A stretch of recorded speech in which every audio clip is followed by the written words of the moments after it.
Hi hello namaste welcome to Patil study circle. Karnataka TET GPSTR PSTR ಹಾಗೂ HSTR ಪರೀಕ್ಷೆಗಳಿಗೆ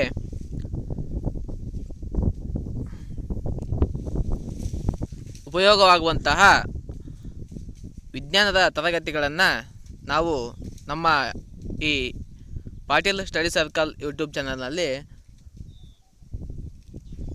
ಮಾಡ್ತಿದ್ದೇವೆ. ಹಾಗಾಗಿ ಇವತ್ತಿನ ತರಗತಿಯಲ್ಲಿ 7ನೇ ತರಗತಿಯಲ್ಲಿ ಇರುವಂತಹ 1ನೇ ಪಾಠವಾದ ಸಸ್ಯಗಳಲ್ಲಿ ಪೋಷಣೆ ಅಂತಕ್ಕಂಥ ಅಧ್ಯಾಯವನ್ನು ನಾವಿವತ್ತು ನೋಡೋಣ.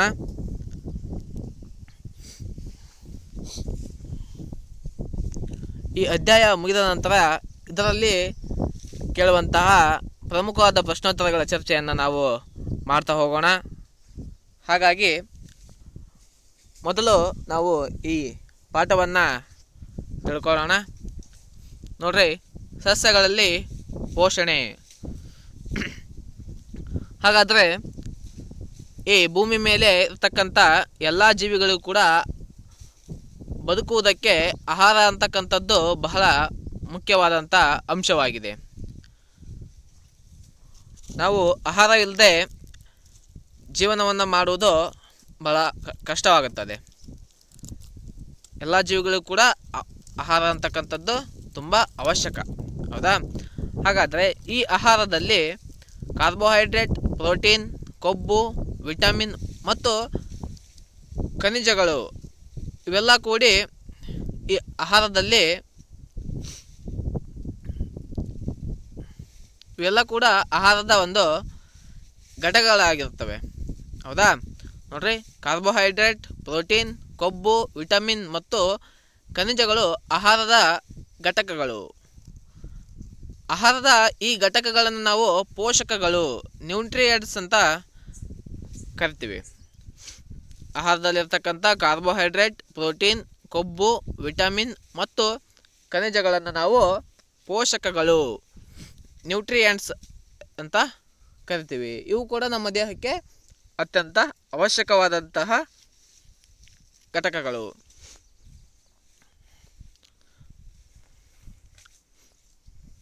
ಎಲ್ಲ ಜೀವಿಗಳಿಗೂ ಕೂಡ ಅದರದೇ ಆದಂತಹ ಆಹಾರದ ಅವಶ್ಯಕತೆ ಇದೆ.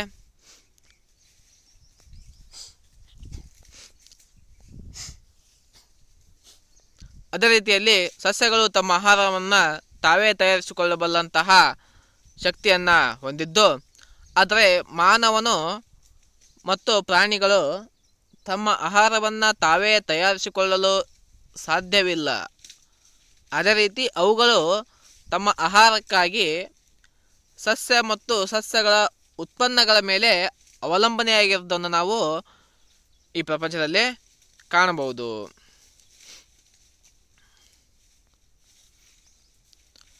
ನೆಕ್ಸ್ಟ್, ಸಸ್ಯಗಳಲ್ಲಿ ಪೋಷಣಾ ವಿಧಾನಗಳು.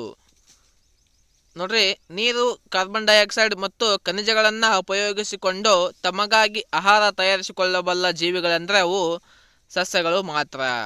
ನೋಡ್ರಿ, ಈ ಸಸ್ಯಗಳು ನೀರು, ಕಾರ್ಬನ್ ಡೈಆಕ್ಸೈಡ್ ಮತ್ತು ಖನಿಜಗಳನ್ನು ಉಪಯೋಗಿಸಿಕೊಂಡು ತಮಗಾಗಿ ಆಹಾರವನ್ನು ತಯಾರಿಸಿಕೊಳ್ಳಬಲ್ಲಂತಹ ಜೀವಿಗಳು. ಅದೇ ರೀತಿಯಾಗಿ ಮನುಷ್ಯ ಈ ನೀರು, ಕಾರ್ಬನ್ ಡೈಆಕ್ಸೈಡ್ ಮತ್ತು ಖನಿಜಗಳನ್ನು ಉಪಯೋಗಿಸಿಕೊಂಡು ತಮ್ಮ ಆಹಾರವನ್ನು ತಾವೇ ತಯಾರಿಸಿಕೊಳ್ಳಲು ಸಾಧ್ಯವಿಲ್ಲ.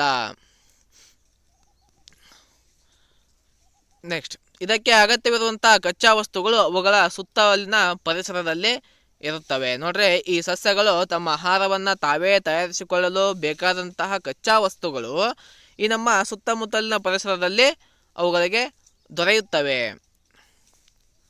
ಪೋಷಕಗಳು ಜೀವಿಗಳ ದೇಹ ನಿರ್ಮಾಣಕ್ಕೆ, ಹಾನಿಗೆ ಒಳಗಾದಂತಹ ದೇಹದ ಭಾಗಗಳ ದುರಸ್ತಿಗೆ ಮತ್ತು ಜೈವಿಕ ಕ್ರಿಯೆಗಳಿಗೆ ಬೇಕಾದ ಶಕ್ತಿಯನ್ನು ಪಡೆಯಲು ಸಾಮರ್ಥ್ಯವನ್ನು ನೀಡುತ್ತವೆ. ನೋಡ್ರಿ, ಈ ನ್ಯೂಟ್ರಿಯೆಂಟ್ಸ್ ಅಂತ ಏನು ಕರಿತೀವಿ ನಾವು, ಪೋಷಕಗಳು ಜೀವಿಗಳ ದೇಹವನ್ನು ನಿರ್ಮಾಣ ಮಾಡಲಿಕ್ಕೆ ಹಾಗೂ ಹಾನಿಗೆ ಒಳಗಾದಂತಹ ದೇಹದ ಭಾಗಗಳ ದುರಸ್ತಿಗೆ ಮತ್ತು ಜೈವಿಕ ಕ್ರಿಯೆಗಳಿಗೆ ಬೇಕಾದಂತಹ ಶಕ್ತಿಯನ್ನು ಪಡೆಯಲು ಈ ಪೋಷಕಗಳು ಕಾರ್ಬೋಹೈಡ್ರೇಟ್, ವಿಟಮಿನ್, ಪ್ರೋಟೀನ್, ಕೊಬ್ಬು ಅಂತ ಏನು ಕರಿತೀವಿ, ಇವೆಲ್ಲ ಈ ಸಾಮರ್ಥ್ಯವನ್ನು ನೀಡುವಂತಹ ಕಾರ್ಯವನ್ನು ಮಾಡುತ್ತವೆ. ಒಂದು ಜೀವಿಯು ಆಹಾರ ಪಡೆಯುವ ಮತ್ತು ದೇಹದಲ್ಲಿ ಅದನ್ನು ಬಳಸಿಕೊಳ್ಳುವ ವಿಧಾನವೇ ಪೋಷಣೆ, ನ್ಯೂಟ್ರಿಷನ್ ಅಂತ ಏನು ಕರಿತೀವಿ ನಾವು. ನೋಡ್ರಿ, ಯಾವುದೇ ಒಂದು ಜೀವಿಯು ಆಹಾರವನ್ನು ಪಡೆಯುವ ಮತ್ತು ದೇಹದಲ್ಲಿ ಅದನ್ನು ಬಳಸಿಕೊಳ್ಳುವಂತಹ ವಿಧಾನವನ್ನು ನಾವು ಪೋಷಣೆ ಅಥವಾ ನ್ಯೂಟ್ರಿಷನ್ ಎಂದು ಕರೆಯುತ್ತೇವೆ. ಹಾಗಾಗಿ ಜೀವಿಗಳು ಸರಳವಾದ ಪದಾರ್ಥಗಳಿಂದ ತಮ್ಮ ಆಹಾರವನ್ನು ತಾವೇ ತಯಾರಿಸಿಕೊಳ್ಳುವ ವಿಧಾನಕ್ಕೆ ಸ್ವಪೋಷಿತ ಪೋಷಣೆ ಅಂತ ಕರಿತೀವಿ. ನೋಡ್ರಿ, ಜೀವಿಗಳು ಸರಳವಾದ ಪದಾರ್ಥಗಳಿಂದ, ಈ ಪರಿಸರದಲ್ಲಿ ಸಿಗುವಂತಹ ಸರಳವಾದ ಪದಾರ್ಥಗಳಿಂದ ತಮ್ಮ ಆಹಾರವನ್ನು ತಾವೇ ತಯಾರಿಸಿಕೊಳ್ಳಬಲ್ಲಂತಹ ವಿಧಾನಕ್ಕೆ ನಾವು ಸ್ವಪೋಷಿತ ಪೋಷಣೆ, ಆಟೋಟ್ರೋಪಿಕ್ ನ್ಯೂಟ್ರಿಷನ್ ಅಂತ ಕರಿತೀವಿ. ಆಟೋ ಅಂದರೆ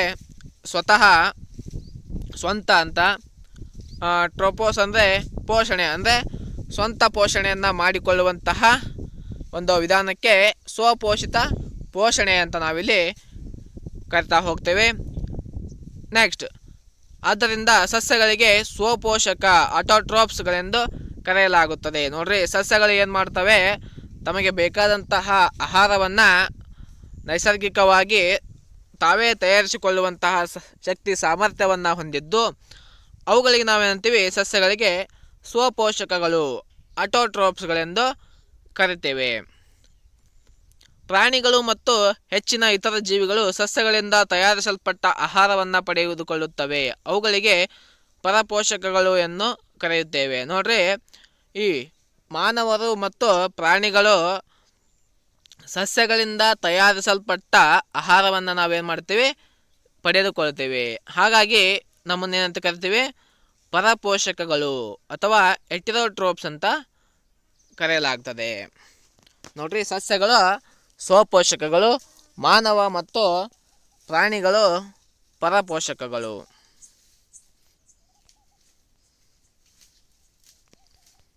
ಮುಂದಿನದಾಗಿ, ಸಸ್ಯಗಳಲ್ಲಿ ಆಹಾರವನ್ನು ತಯಾರಿಸುವ ಕಾರ್ಖಾನೆಗಳು ಎಲ್ಲಿ ನೆಲೆಗೊಂಡಿವೆ? ನೋಡ್ರಿ, ಸಸ್ಯಗಳಲ್ಲಿ ಆಹಾರವನ್ನು ತಯಾರಿಸುವಂಥ ಕಾರ್ಖಾನೆಗಳು, ಈಗ ಸಸ್ಯಗಳು ತಮ್ಮ ಆಹಾರವನ್ನು ತಾವೇ ತಯಾರಿಸಿಕೊಳ್ಳುತ್ತವೆ ಅಂತ ನಾವು ತಿಳ್ಕೊಂಡಿವಿ, ಹೌದಾ? ಹಾಗಾದರೆ ಈ ಸಸ್ಯಗಳಲ್ಲಿ ಆಹಾರವನ್ನು ತಯಾರಿಸುವಂಥ ಕಾರ್ಖಾನೆಗಳು ಎಲ್ಲಿದಾವು? ಯಾವ ರೀತಿಯಾಗಿ ಸಸ್ಯಗಳು ತಮ್ಮ ಆಹಾರವನ್ನು ತಾವೇ ತಯಾರಿಸಿಕೊಳ್ತವೆ ಅಂತಕ್ಕಂಥದ್ದು ನಾವಿಲ್ಲಿ ನೋಡ್ತಾ ಹೋದರೆ, ನೋಡ್ರಿ, ಈ ಸಸ್ಯಗಳು ತಮ್ಮ ಆಹಾರವನ್ನು ತಾವೇ ತಯಾರಿಸಿಕೊಳ್ಳುವಂತಹ ಕ್ರಿಯೆಯನ್ನು ನಾವು ದ್ವಿತೀಯ ಸಂಶ್ಲೇಷಣೆ ಅಂತ ಕರಿತಾ ಹೋಗ್ತೀವಿ. ಹಾಗಾದರೆ ನೋಡ್ರಿ, ಈ ದ್ವಿತೀಯ ಸಂಶ್ಲೇಷಣೆ ಅಂದರೆ ಏನಪ್ಪ ಅಂತಂದರೆ, ಎಲೆಗಳು ಸಸ್ಯಗಳ ಆಹಾರದ ಕಾರ್ಖಾನೆಗಳು. ನೋಡ್ರಿ, ಎಲೆಗಳು ಸಸ್ಯಗಳ ಆಹಾರದ ಕಾರ್ಖಾನೆಗಳು. ಆದ್ದರಿಂದ ಎಲ್ಲ ಕಚ್ಚಾ ವಸ್ತುಗಳು ಎಲೆಗಳಿಗೆ ತಲುಪಬೇಕು. ನೋಡ್ರಿ, ಎಲೆಗಳು ಸಸ್ಯಗಳ ಆಹಾರದ ಕಾರ್ಖಾನೆಗಳಾಗಿದ್ದರಿಂದ ಎಲ್ಲ ಕಚ್ಚಾ ವಸ್ತುಗಳು ಕೂಡ ಎಲೆಗಳಿಗೆ ತಲುಪಬೇಕು. ಯಾಕಂದರೆ ಎಲೆಯಲ್ಲಿ ಆಹಾರ ತಯಾರಾಗ್ತದೆ. ಈ ದ್ಯುತಿ ಸಂಶ್ಲೇಷಣೆ ಕ್ರಿಯೆ ಅಂತಕ್ಕಂಥದ್ದು ಎಲೆಗಳಲ್ಲಿ ನಡೆಯುವಂಥ ಒಂದು ಕ್ರಿಯೆ. ಮಣ್ಣಿನಲ್ಲಿರುವ ನೀರು ಮತ್ತು ಖನಿಜಗಳು ಬೇರುಗಳಿಂದ ಹೀರಿಕೆಯಾಗಿ, ನೋಡ್ರಿ, ಮಣ್ಣಿನಲ್ಲಿರ್ತಕ್ಕಂಥ ನೀರು ಮತ್ತು ಖನಿಜಗಳು ಬೇರುಗಳಿಂದ ಹೀರಿಕೆಯಾಗಿ ಎಲೆಗಳಿಗೆ ಸಾಗಾಣಿಕೆಯಾಗುತ್ತವೆ. ನೋಡ್ರಿ, ಮಣ್ಣಿನಲ್ಲಿರ್ತಕ್ಕಂತಹ ಬೇರುಗಳಿಂದ ನೀರು ಮತ್ತು ಖನಿಜಗಳು ಹೀರಿಕೆಯಾಗಿ ಇವು ಎಲ್ಲಿಗೆ ಹೋಗ್ತವೆ? ಸೀದಾ ಎಲೆಗಳಿಗೆ ಹೋಗ್ತವೆ. ಗಾಳಿಯಲ್ಲಿರುವ ಕಾರ್ಬನ್ ಡೈಆಕ್ಸೈಡ್ ಎಲೆಗಳ ಮೇಲ್ಮೈನಲ್ಲಿರುವ ಸೂಕ್ಷ್ಮ ರಂಧ್ರಗಳ ಮೂಲಕ ಒಳ ಸೇರುತ್ತದೆ. ನೋಡ್ರಿ, ಗಾಳಿಯಲ್ಲಿರ್ತಕ್ಕಂಥ ಕಾರ್ಬನ್ ಡೈಆಕ್ಸೈಡ್ ಎಲೆಗಳ ಮೇಲ್ಮೈನಲ್ಲಿರುವಂತಹ ಸೂಕ್ಷ್ಮ ರಂಧ್ರಗಳ ಮೂಲಕ ಎಲೆಯ ಒಳಗೆ ಸೇರುತ್ತದೆ. ಈ ರಂಧ್ರಗಳು ಕಾವಲು ಕೋಶಗಳಿಂದ ಸುತ್ತುವರೆಯಲ್ಪಟ್ಟಿರುತ್ತವೆ. ಈ ರಂಧ್ರಗಳಿಗೆ ನಾವೇಂತೀವಿ, ಪತ್ರರಂಧ್ರಗಳು ಅಥವಾ ಸ್ಟೊಮ್ಯಾಟಾ ಅಂತ ಕರಿತೀವಿ. ನೋಡ್ರಿ, ಎಲೆಯ ಮೇಲ್ಮೈಯಲ್ಲಿರ್ತಕ್ಕಂಥ ಈ ಪತ್ರರಂಧ್ರ, ಈ ಸ್ಟೊಮ್ಯಾಟಾದ ಮೂಲಕ ಗಾಳಿಯಲ್ಲಿರ್ತಕ್ಕಂಥ ಕಾರ್ಬನ್ ಡೈಆಕ್ಸೈಡ್ ಏನು ಮಾಡುತ್ತೆ, ಎಲೆಗಳಿಗೆ ಸೇರ್ಪಡೆಯಾಗುತ್ತದೆ.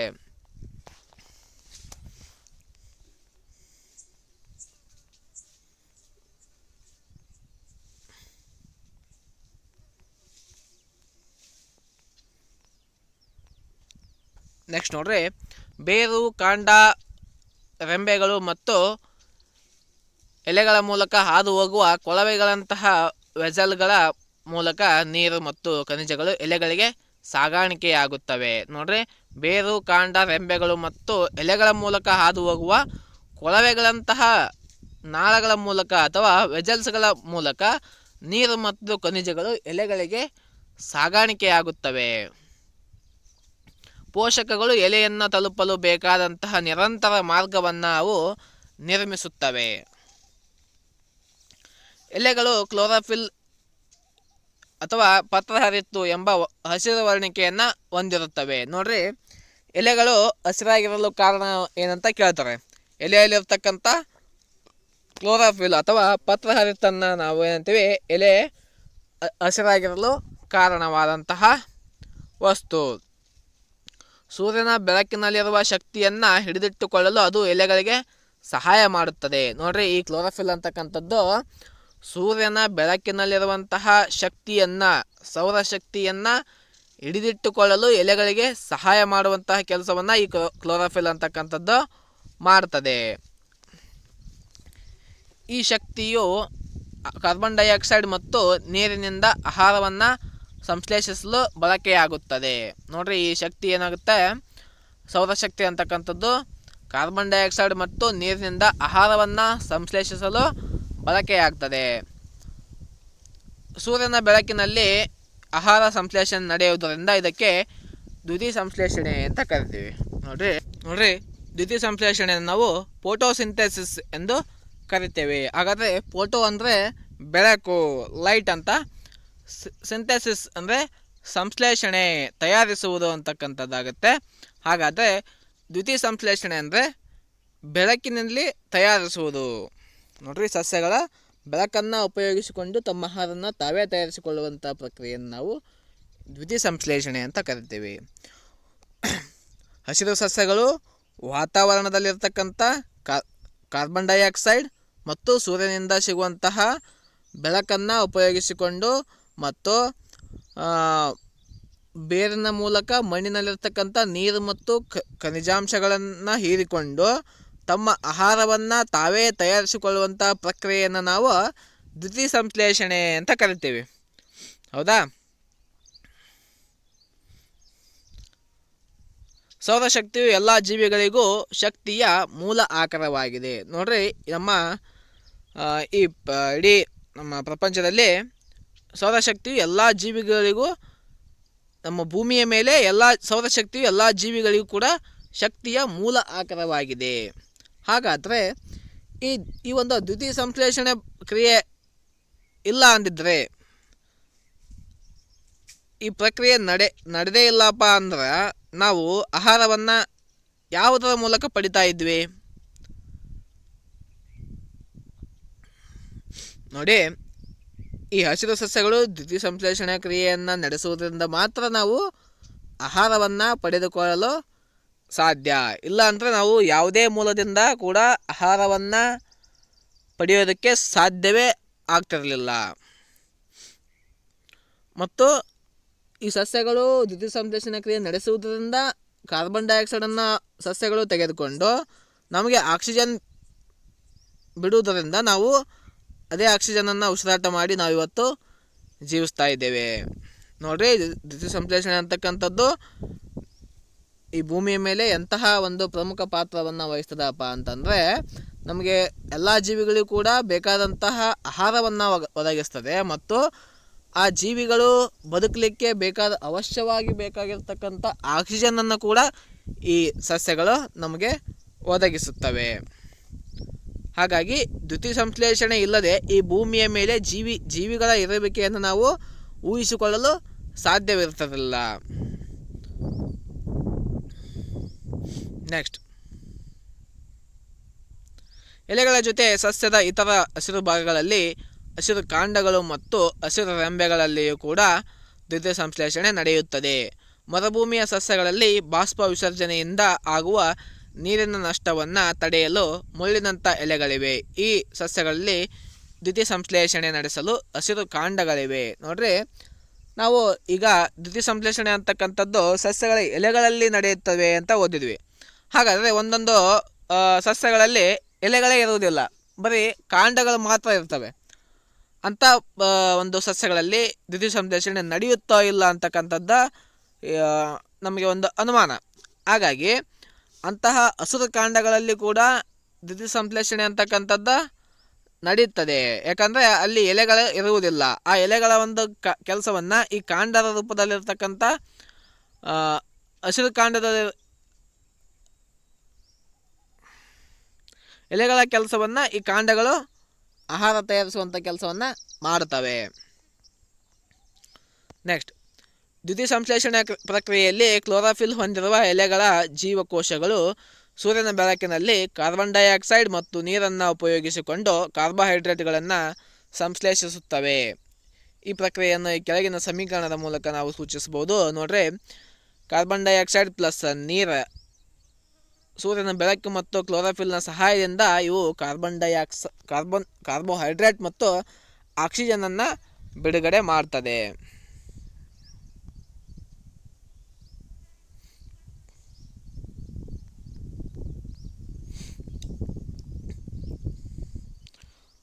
ಈ ಪ್ರಕ್ರಿಯೆಯಲ್ಲಿ ಆಕ್ಸಿಜನ್ ಬಿಡುಗಡೆಯಾಗುತ್ತದೆ. ಕಾರ್ಬೋಹೈಡ್ರೇಟ್ಗಳು ಅಂತಿಮವಾಗಿ ಪಿಷ್ಟವಾಗಿ ಪರಿವರ್ತನೆಯಾಗುತ್ತವೆ. ನೋಡಿ, ದ್ಯುತಿ ಸಂಶ್ಲೇಷಣೆ ಕ್ರಿಯೆಯಲ್ಲಿ ನಮಗೆ ಅಂತಿಮವಾಗಿ ಏನಾಗುತ್ತೆ, ಆಕ್ಸಿಜನ್ ಬಿಡುಗಡೆ ಆಗುತ್ತೆ ಮತ್ತು ಕಾರ್ಬೋಹೈಡ್ರೇಟ್ಗಳು ಬಿಡುಗಡೆ ಆಗುತ್ತೆ. ಈ ಕಾರ್ಬೋಹೈಡ್ರೇಟ್ ನಮಗೆ ಅಂತಿಮವಾಗಿ ಪಿಷ್ಟವಾಗಿ ಪರಿವರ್ತನೆ ಆಗ್ತದೆ. ಅಂದರೆ ಸ್ಟಾರ್ಚ್ ಅಂತ ಹೇಳ್ತೀವಲ್ಲ ನಾವು ಇಂಗ್ಲೀಷಲ್ಲಿ, ಈ ಪಿಷ್ಟವಾಗಿ ನಮಗೆ ಪರಿವರ್ತನೆ ಆಗುತ್ತವೆ.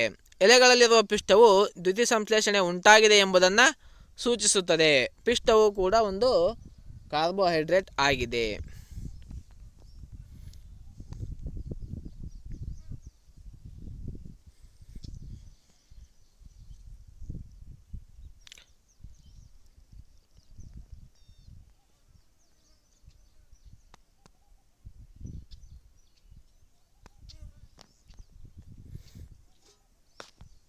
ನೋಡಿ, ಕುಂಡಗಳಲ್ಲಿ ನೋಡ್ರಿ, ಇಲ್ಲಿ ಒಂದು ಚಟುವಟಿಕೆ ಕೊಟ್ಟಿದ್ದಾರೆ. ಕುಂಡಗಳಲ್ಲಿ ಬೆಳೆದ ಒಂದೇ ರೀತಿಯ 2 ಸಸ್ಯಗಳನ್ನು ತೆಗೆದುಕೊಳ್ಳಿ. ಒಂದನ್ನು 72 ಗಂಟೆಗಳ ಕಾಲ ಕತ್ತಲೆಯಲ್ಲಿಡಿ ಮತ್ತು ಇನ್ನೊಂದನ್ನು ಸೂರ್ಯನ ಬೆಳಕಿನಲ್ಲಿಡಿ. ಹಾಗೆ 2 ಸಸ್ಯಗಳ ಮೇಲೆ ಅಯೋಡಿನ್ ಪರೀಕ್ಷೆ ನಡೆಸಿ ಫಲಿತಾಂಶಗಳನ್ನು ದಾಖಲಿಸಿ.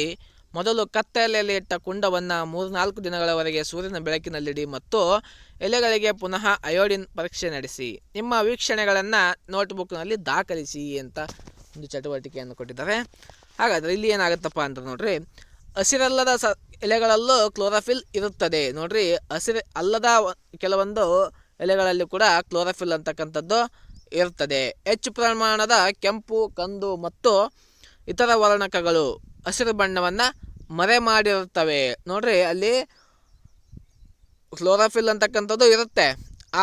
ಆದರೆ ಹೆಚ್ಚು ಪ್ರಮಾಣದಲ್ಲಿ ಏನಿರುತ್ತೆ, ಅಲ್ಲಿ ಕೆಂಪು, ಕಂದು ಮತ್ತು ಇತರ ವರ್ಣಕಗಳು ಅಥವಾ ಪಿಗ್ಮೆಂಟ್ ಅಂತ ಏನು ಕರಿತೀವಿ, ಅವು ಈ ಹಸಿರು ಬಣ್ಣವನ್ನು ಏನು ಮಾಡಿರ್ತಾವೆ, ಮರೆ ಮಾಚಿರ್ತಾವು. ಈ ಎಲೆಗಳಲ್ಲಿ ಸಹ ದ್ಯುತಿ ಸಂಶ್ಲೇಷಣೆ ಅಂತಕ್ಕಂಥದ್ದು ನಡೀತದೆ. ಇಲ್ಲಿ ನೋಡ್ರಿ, ಈ ಚಿತ್ರದಲ್ಲಿ ನೋಡ್ಬೋದು ನೀವು, ಈ ಎಲ್ಲ ಎಲೆಗಳಲ್ಲೂ ಕೂಡ ದ್ಯುತಿ ಸಂಶ್ಲೇಷಣೆ ಅಂತಕ್ಕಂಥದ್ದು ನಡೀತೈತಿ. ಆದರೆ ಈ ಹಸಿರು ಎಲೆಗಳು ಮಾತ್ರ ದ್ಯುತಿ ಸಂಶ್ಲೇಷಣೆ ನಡೆಸ್ತಾವು ಅಂತಕ್ಕಂಥದ್ದು ತಪ್ಪಾಗುತ್ತೆ. ಯಾಕಂದರೆ ಕೆಲವೊಂದು ಎಲೆಗಳಲ್ಲಿ ಅಲ್ಲಿರ್ತಕ್ಕಂಥ ಹಸಿರು, ಕೆಂಪು ಮತ್ತು ಇತರ ಬಣ್ಣಗಳು ಈ ಹಸಿರು ಬಣ್ಣವನ್ನು ಮರೆಮಾಚಿ ತಮ್ಮ ಬಣ್ಣವನ್ನು ಅವು ತೋರಿಸಿರ್ತವೆ, ಹೆಚ್ಚಾಗಿ ತೋರ್ಪಡಿಸಿರ್ತಾವೆ. ಹಾಗಾಗಿ ಈ ಎಲೆಗಳಲ್ಲಿ ಕೂಡ ದ್ಯುತಿ ಸಂಶ್ಲೇಷಣೆ ಅಂತಕ್ಕಂಥದ್ದು ನಡೆಯುತ್ತೆ. ಕೊಳಗಳು ಅಥವಾ ನಿಂತ ನೀರಿನ ಆಕಾರಗಳಲ್ಲಿ ಕೊಳಕಾದ ಹಸಿರು ಬಣ್ಣದ ತೇಪೆಗಳನ್ನು ನೀವು ಆಗಾಗ ನೋಡ್ತೀರಿ.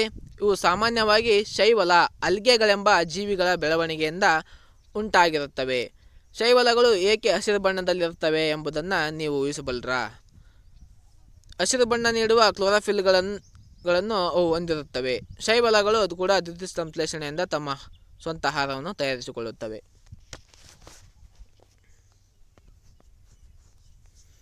ಸಸ್ಯಗಳಲ್ಲಿ ಕಾರ್ಬೋಹೈಡ್ರೇಟ್ ಹೊರತುಪಡಿಸಿ ಇತರ ಆಹಾರಗಳ ಸಂಶ್ಲೇಷಣೆ.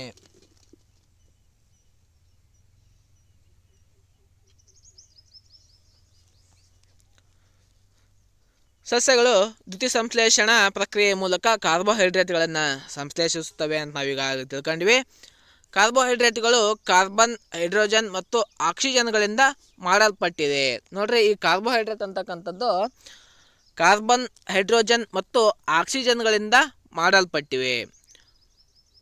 ಪ್ರೋಟೀನ್ ಮತ್ತು ಕೊಬ್ಬುಗಳಂತಹ ಆಹಾರದ ಇತರ ಘಟಕಗಳ ಸಂಶ್ಲೇಷಣೆಯಲ್ಲಿ ಇವು ಬಳಕೆಯಾಗುತ್ತವೆ. ನೋಡ್ರಿ, ಪ್ರೋಟೀನ್ ಮತ್ತು ಕೊಬ್ಬುಗಳಂತಹ ಆಹಾರದ ಇತರ ಘಟಕಗಳ ಸಂಶ್ಲೇಷಣೆಯಲ್ಲಿ ಇವು ಬಳಕೆಯಾಗ್ತವೆ.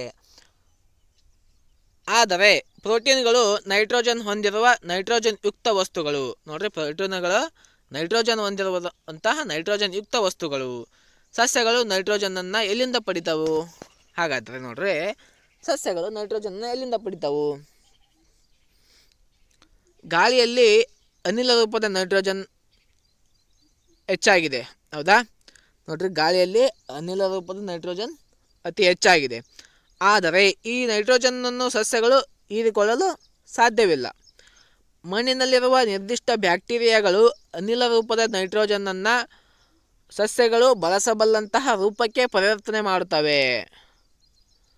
ಮಾಡಿ ಅದನ್ನು ಮಣ್ಣಿಗೆ ಸೇರಿಸ್ತವೆ, ಹೌದಾ?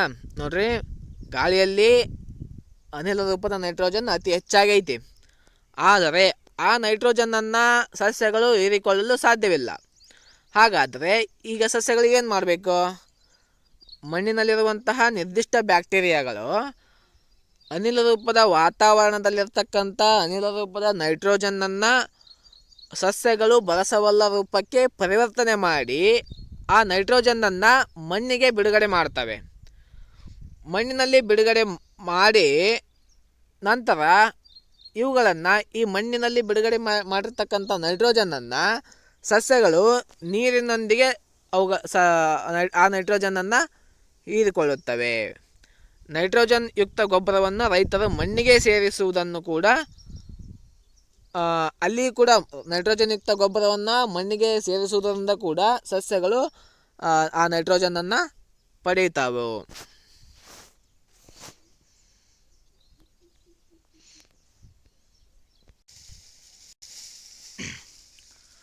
ನೆಕ್ಸ್ಟ್, ಸಸ್ಯಗಳಲ್ಲಿ ಇತರ ಪೋಷಣಾ ವಿಧಗಳು. ನೋಡ್ರಿ, ಎಲ್ಲ ಸಸ್ಯಗಳಲ್ಲಿ ಕೂಡ ಕ್ಲೋರೋಫಿಲ್ ಇರುತ್ತೆ ಅಂತ ಹೇಳೋಕ್ಕಾಗಲ್ಲ. ಯಾಕಂದರೆ ಕೆಲವೊಂದು ಸಸ್ಯಗಳಲ್ಲಿ ಕ್ಲೋರೋಫಿಲ್ ಇಲ್ಲ. ಹಾಗಾದರೆ ಆ ಸಸ್ಯಗಳು ತಮ್ಮ ಆಹಾರವನ್ನು ತಾವೇ ತಯಾರಿಸಿಕೊಳ್ಳಲು ಸಾಧ್ಯವಿಲ್ಲ. ಹಾಗಾದರೆ ಅವು ಹೆಂಗೆ ಬದುಕ್ತಾವೆ ಸರ್? ಹೌದಾ? ಈ ಸಸ್ಯಗಳು ತಮ್ಮ ಆಹಾರವನ್ನು ತಾವೇ ತಯಾರಿಸಿಕೊಳ್ಳಲು ಸಾಧ್ಯವಿಲ್ಲ, ಆದರೂ ಅಂಥ ಸಸ್ಯಗಳು ಈ ಭೂಮಿ ಮೇಲೆ ಅದಾವು. ಹಾಗಾದರೆ ಅವು ಹೆಂಗೆ ಜೀವನ ಮಾಡ್ತಾವು, ಹೆಂಗೆ ಬೆಳಿತಾವು ಅಂತಂದರೆ, ನೋಡ್ರಿ, ನಾವು ಮಾನವರು ಮತ್ತು ಪ್ರಾಣಿಗಳು ಹೇಗೆ ಸಸ್ಯಗಳು ಬೆಳೆದಂತಹ ಸಸ್ಯ ಮತ್ತು ಸಸ್ಯೋತ್ಪನ್ನಗಳ ಮೇಲೆ ನಾವು ಹೆಂಗೆ ಅವಲಂಬನೆ ಆಗಿವೆ, ಆ ಒಂದು ಕ್ಲೋರೋಫಿಲ್ ಇಲ್ಲದೇ ಇರತಕ್ಕಂಥ ಸಸ್ಯಗಳು ಕೂಡ ಇನ್ನೊಂದು ಸಸ್ಯದ ಮೇಲೆ ಅವಲಂಬನೆಯನ್ನು ಹೊಂದಿದ್ದಾವೆ. ಹಾಗಾದರೆ ಅಂಥ ಸಸ್ಯಗಳನ್ನು ನಾವೇನಂತೀವಿ?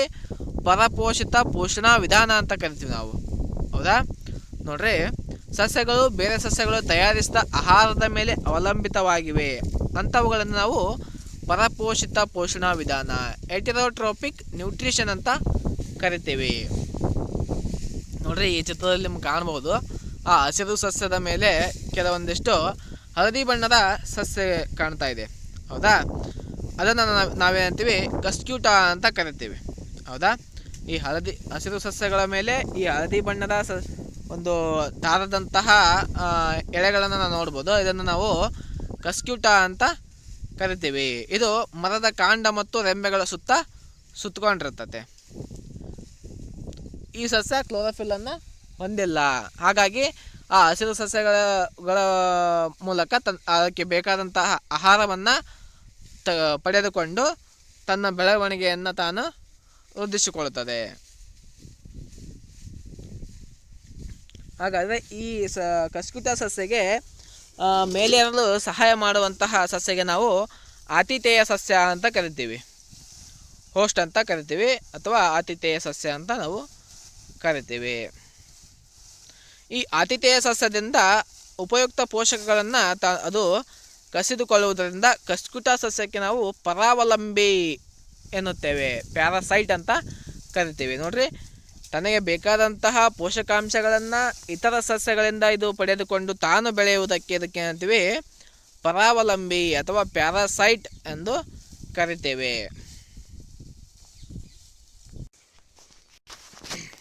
ನೆಕ್ಸ್ಟ್ ನೋಡ್ರಿ, ಕೊಳೆತಿನಿಗಳು.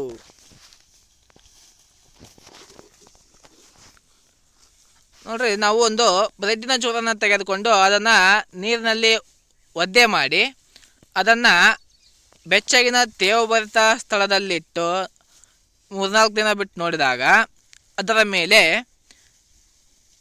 ಬಿಳಿ, ಹಸಿರು ಅಥವಾ ಕಂದು ಬಣ್ಣದಲ್ಲಿ ಅಥವಾ ಇನ್ನೂ ಬೇರೆ ಬೇರೆ ಬಣ್ಣಗಳಲ್ಲಿ ಮೇಲೆ ತೇಪೆಗಳು ಕಂಡುಬರ್ತವೆ. ಇದನ್ನು ಸೂಕ್ಷ್ಮದರ್ಶಕ ಅಥವಾ ನಾವು ಮೊಸರದಲ್ಲಿ ನೋಡ್ಬೋದು.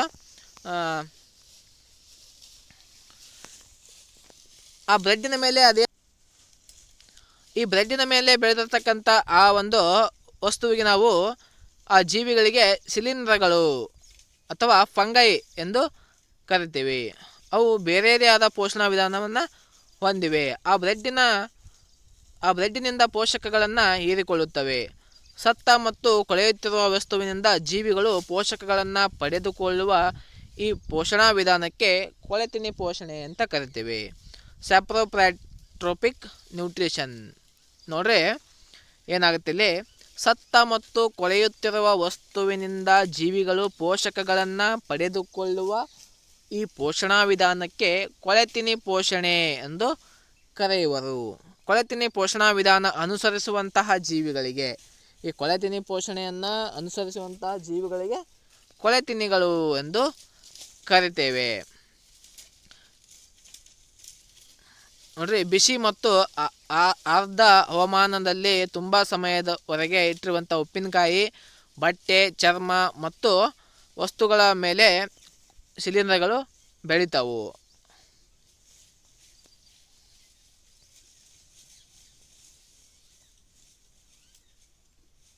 ನೋಡ್ರಿ, ಈ ಶಿಲೀಂಧ್ರಗಳ ಬೀಜಾಣುಗಳು ಸಾಮಾನ್ಯವಾಗಿ ಗಾಳಿಯಲ್ಲಿ ಇರುತ್ತವೆ. ಒದ್ದೆಯಾದ ಮತ್ತು ಬೆಚ್ಚಗಿನ ವಸ್ತುಗಳ ಮೇಲೆ ಬಿದ್ದಾಗ ಅವು ಮೊಳಕೆ ಒಡೆಯುತ್ತವೆ ಮತ್ತು ಬೆಳೆಯುತ್ತವೆ. ನೋಡ್ರಿ, ಈ ಶಿಲೀಂಧ್ರಗಳ ಬೀಜಾಣುಗಳು ಸಾಮಾನ್ಯವಾಗಿ ಗಾಳಿಯಲ್ಲಿ ಇರ್ತವೆ.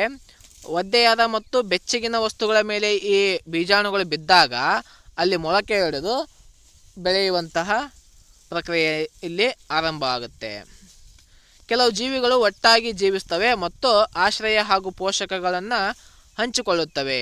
ಈ ಸಂಬಂಧಕ್ಕೆ ನಾವು ಸಹಜೀವನ, ಸಿಂಬಯೋಸಿಸ್ ಎಂದು ಕರಿತೀವಿ. ನೋಡ್ರಿ, ಕೆಲವು ಜೀವಿಗಳು ಒಟ್ಟಾಗಿ ಜೀವಿಸ್ತವೆ ಮತ್ತು ಆಶ್ರಯ ಹಾಗೂ ಅದಕ್ಕೆ ಬೇಕಾದಂಥ ಪೋಷಕಗಳನ್ನು ಪರಸ್ಪರ ಹಂಚಿಕೊಂಡು ಜೀವಿಸ್ತಾವೆ. ಇಂಥ ಒಂದು ಜೀವಿಗಳನ್ನು ಇಂಥ ಒಂದು ಪ್ರಕ್ರಿಯೆಯನ್ನು ನಾವು ಸಹಜೀವನ ಅಥವಾ ಸಿಂಬಯೋಸಿಸ್ ಎಂದು ಕರಿತೇವೆ. ಉದಾಹರಣೆಗೆ, ಕೆಲವು ನಿರ್ದಿಷ್ಟ ಶಿಲೀಂಧ್ರಗಳು ಮರಗಳ ಬೇರುಗಳಲ್ಲಿ ವಾಸಿಸುತ್ತವೆ. ಸಸ್ಯಗಳು ಶಿಲೀಂಧ್ರಕ್ಕೆ ಪೋಷಕಗಳನ್ನು ಒದಗಿಸುತ್ತವೆ ಮತ್ತು ಅದಕ್ಕೆ ಪ್ರತಿಯಾಗಿ ಶಿಲೀಂಧ್ರವು ನೀರು ಮತ್ತು ನಿರ್ದಿಷ್ಟ ಪೋಷಕಗಳನ್ನು ಒದಗಿಸುತ್ತದೆ. ಕಲ್ಲು ಹೂಗಳು, ಲೈಚನ್ಸ್ ಎಂದು ಕರೆಯಲಾಗುವ ಜೀವಿಗಳಲ್ಲಿ ಕ್ಲೋರೋಫಿಲ್ ಹೊಂದಿರುವ ಶೈವಲ ಮತ್ತು ಸಹವರ್ತಿಯಾದ ಶಿಲೀಂಧ್ರ ಜೊತೆಯಾಗಿ ವಾಸಿಸುತ್ತವೆ. ಶಿಲೀಂಧ್ರವು ಆಶ್ರಯ, ನೀರು ಮತ್ತು ಖನಿಜಗಳು ಶೈವಲಕ್ಕೆ ಒದಗಿಸುತ್ತದೆ ಮತ್ತು ಅದಕ್ಕೆ ಪ್ರತಿಯಾಗಿ ಶೈವಲವು ಆಹಾರವನ್ನು ತಯಾರಿಸಿ ಶಿಲೀಂಧ್ರಕ್ಕೆ ಒದಗಿಸುತ್ತದೆ. ಇದನ್ನು ನಾವು ಸಹಜೀವನ ಅಥವಾ ಸಿಂಬಯೋಸಿಸ್ ಎಂದು ಕರಿತೇವೆ. ನೆಕ್ಸ್ಟ್ ನೋಡ್ರಿ, ಪೋಷಕಗಳು ಮಣ್ಣಿನಲ್ಲಿ ಹೇಗೆ ಪುನರ್ಬಳಕೆಗೆ ಒದಗುತ್ತವೆ ಅಂತಕ್ಕಂಥದ್ದು.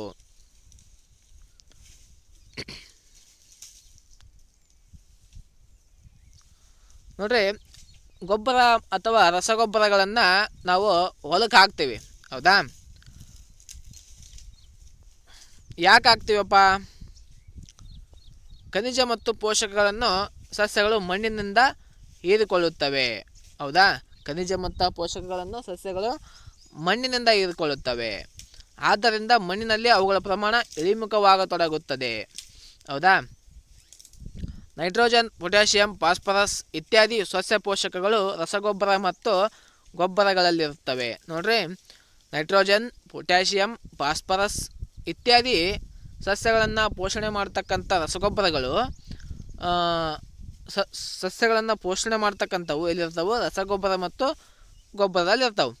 ಮಣ್ಣಿನ ಫಲವತ್ತತೆಯನ್ನು ಹೆಚ್ಚಿಸಲು ಇಂಥ ಪೋಷಕಗಳನ್ನು ಕಾಲಕಾಲಕ್ಕೆ ನಾವು ಸೇರಿಸಬೇಕಾದಂಥ ಅವಶ್ಯಕತೆ ಇದೆ. ಹೌದಾ? ಸಸ್ಯಗಳಿಗೆ ಅಗತ್ಯವಾದ ಪೋಷಕಗಳನ್ನು ನಾವು ಪೂರೈಸಿದಾಗ ಸಸ್ಯಗಳನ್ನು ಬೆಳೆಸಬಹುದು ಮತ್ತು ಆರೋಗ್ಯಕರವಾಗಿಡಬಹುದು. ನೋಡ್ರಿ, ನಮಗೆ ಹೇಗೆ ನಾವು ನಮಗೆ ಬೇಕಾದಂತಹ ಪೋಷಕಾಂಶಗಳನ್ನು ನಾವು ತೆಗೆದುಕೊಂಡು ನಮಗೆ ಆರೋಗ್ಯಕರವಾದ ಆಹಾರವನ್ನು ನಾವು ಸೇವನೆ ಮಾಡಿ ನಾವು ಹೆಂಗೆ ನಮ್ಮ ದೇಹವನ್ನು ಆರೋಗ್ಯವಾಗಿ ಇಟ್ಕೊತೀವಿ, ಅದೇ ರೀತಿ ಸಸ್ಯಗಳಿಗೂ ಕೂಡ ಅವುಗಳಿಗೆ ಅಗತ್ಯವಾಗಿ ಬೇಕಾದಂತಹ ಪೋಷಕಾಂಶಗಳನ್ನು ನಾವು ಪೂರೈಸಿದಾಗ ಮಾತ್ರ ಸಸ್ಯಗಳನ್ನು ನಾವು ಬೆಳೆಸಬಹುದು ಮತ್ತು ಆರೋಗ್ಯಕರವಾಗಿ ಇಡಬಹುದು. ಆಹಾರದ ಬೆಳೆಗಳು ಸಾಮಾನ್ಯವಾಗಿ ಹೆಚ್ಚಿನ ಪ್ರಮಾಣದಲ್ಲಿ ನೈಟ್ರೋಜನನ್ನು ಹೀರಿಕೊಳ್ಳುತ್ತವೆ. ನೋಡಿರಿ, ಆಹಾರದ ಬೆಳೆಗಳು ಹೆಚ್ಚಾಗಿ ನೈಟ್ರೋಜನನ್ನು ಹೀರಿಕೊಳ್ತಾವೆ. ಮಣ್ಣಿನಲ್ಲಿ ನೈಟ್ರೋಜನ್ ಕೊರತೆ ಉಂಟಾಗುತ್ತದೆ. ನೋಡಿರಿ, ಆಹಾರದ ಬೆಳೆಗಳು ಮಣ್ಣಿನಲ್ಲಿರ್ತಕ್ಕಂಥ ನೈಟ್ರೋಜನ್ನ ಹೀರಿಕೊಳ್ಳುವುದರಿಂದ ಮಣ್ಣಿನಲ್ಲಿರುವ ನೈಟ್ರೋಜನ್ನ ಕೊರತೆ ಉಂಟಾಗುತ್ತೆ. ಗಾಳಿಯಲ್ಲಿ ಹೆಚ್ಚಿನ ಪ್ರಮಾಣದ ನೈಟ್ರೋಜನ್ ಅನಿಲ ದೊರೆಯುತ್ತಿದ್ದರೂ ಕೂಡ ಅವುಗಳನ್ನು ಸಸ್ಯಗಳು ನೇರವಾಗಿ ಹೀರಿಕೊಳ್ಳಲು ಸಾಧ್ಯವಿಲ್ಲ. ಹೌದಾ? ಕಾರ್ಬನ್ ಡೈಆಕ್ಸೈಡನ್ನು ಉಪಯೋಗಿಸಬಲ್ಲ ವಿಧಾನದಲ್ಲಿ ಸಸ್ಯಗಳು ಅದನ್ನು ಉಪಯೋಗಿಸಿಕೊಳ್ಳಲಾರವು. ಕರಗಬಲ್ಲ ರೂಪದಲ್ಲಿ ಅವುಗಳಿಗೆ ನೈಟ್ರೋಜನ್ ಅಗತ್ಯವಿದೆ. ಹಾಗಾಗಿ ರಸಗೊಬ್ಬರ ಮತ್ತು ಗೊಬ್ಬರಗಳ ಸೇರಿಕೆ ಮಣ್ಣಿನಲ್ಲಿ ಫಲವತ್ತತೆಯನ್ನು ಹೆಚ್ಚಿಸುತ್ತದೆ. ರೈಜೋಬಿಯಂ ಎಂಬ ಬ್ಯಾಕ್ಟೀರಿಯಾ ವಾತಾವರಣದ ನೈಟ್ರೋಜನನ್ನು ಹೀರಿಕೊಳ್ಳಬಲ್ಲದು ಮತ್ತು ಅದನ್ನು ಕರಗಬಲ್ಲ ರೂಪಕ್ಕೆ ಪರಿವರ್ತಿಸಬಲ್ಲದು. ನೋಡ್ರಿ, ರೈಜೋಬಿಯಂ ಅಂತಕ್ಕಂಥ ಬ್ಯಾಕ್ಟೀರಿಯಾ ವಾತಾವರಣದಲ್ಲಿರ್ತಕ್ಕಂಥ ನೈಟ್ರೋಜನನ್ನು ಹೀರಿಕೊಂಡು ಸಸ್ಯಗಳಿಗೆ ಕರಗಬಲ್ಲ ರೂಪದಲ್ಲಿ ಅದನ್ನು ತಯಾರು ಮಾಡಿ ಮಣ್ಣಿಗೆ ಸೇರಿಸುವಂಥ ಕೆಲಸವನ್ನು ಈ ರೈಜೋಬಿಯಂ ಎಂಬ ಬ್ಯಾಕ್ಟೀರಿಯಾ ಮಾಡ್ತದೆ. ಆದರೆ ಈ ರೈಜೋಬಿಯಂ ಸ್ವತಃ ಆಹಾರವನ್ನು ತಯಾರಿಸಿಕೊಳ್ಳಲು ಸಾಧ್ಯವಿಲ್ಲ.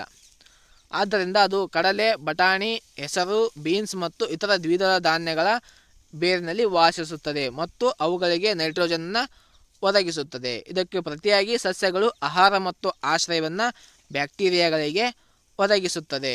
ನೋಡ್ರಿ, ಈ ರೈಜೋಬಿಯಂ ಎಂಬ ಬ್ಯಾಕ್ಟೀರಿಯಾಕ್ಕೆ ತನ್ನ ಆಹಾರವನ್ನು ತಾನೇ ತಯಾರಿಸಿಕೊಳ್ಳುವಂತಹ ಸಾಮರ್ಥ್ಯವಿಲ್ಲ. ಆದ್ದರಿಂದ ಇದು ಏನು ಮಾಡ್ತದೆ? ಸಸ್ಯಗಳಿಗೆ ಬೇಕಾದಂತಹ ನೈಟ್ರೋಜನನ್ನು ಕರಗಬಲ್ಲಂತಹ ರೂಪದಲ್ಲಿ ಮಾಡಿ ಸಸ್ಯಗಳಿಗೆ ನೀಡ್ತದೆ. ಹಾಗಾಗಿ ಸಸ್ಯಗಳು ಇದಕ್ಕೆ ಆಶ್ರಯ ಮತ್ತು ಆಹಾರವನ್ನು ಕೊಟ್ಟು ಈ ಬ್ಯಾಕ್ಟೀರಿಯಾಗಳನ್ನು ಪೋಷಣೆ ಮಾಡ್ತಾವೆ. ಇದನ್ನೇ ಅಂತ ನಾವು ಸಿಂಬಯೋಸಿಸ್, ಸಹಜೀವನ ಅಂತೇಳಿ ಕರಿತೀವಿ. ಅಂದರೆ ಈ ರೈಜೋಬಿಯಮ್ ಸಸ್ಯಗಳಿಗೆ ಬೇಕಾದಂಥ ನೈಟ್ರೋಜನನ್ನು ನೀಡುತ್ತದೆ. ಈ ಸಸ್ಯಗಳು ಕೂಡ ಈ ರೈಜೋಬಿಯಂ ಬ್ಯಾಕ್ಟೀರಿಯಾಕ್ಕೆ ಬೇಕಾದಂಥ ಆಶ್ರಯ ಮತ್ತು ಆಹಾರವನ್ನು ನೀಡುತ್ತವೆ. ನೋಡ್ರಿ, ಇವೆರಡೂ ಕೂಡ ಪರಸ್ಪರ ಸಹಜೀವನವನ್ನು ಮಾಡ್ತಾ ಇದ್ದಾವೆ.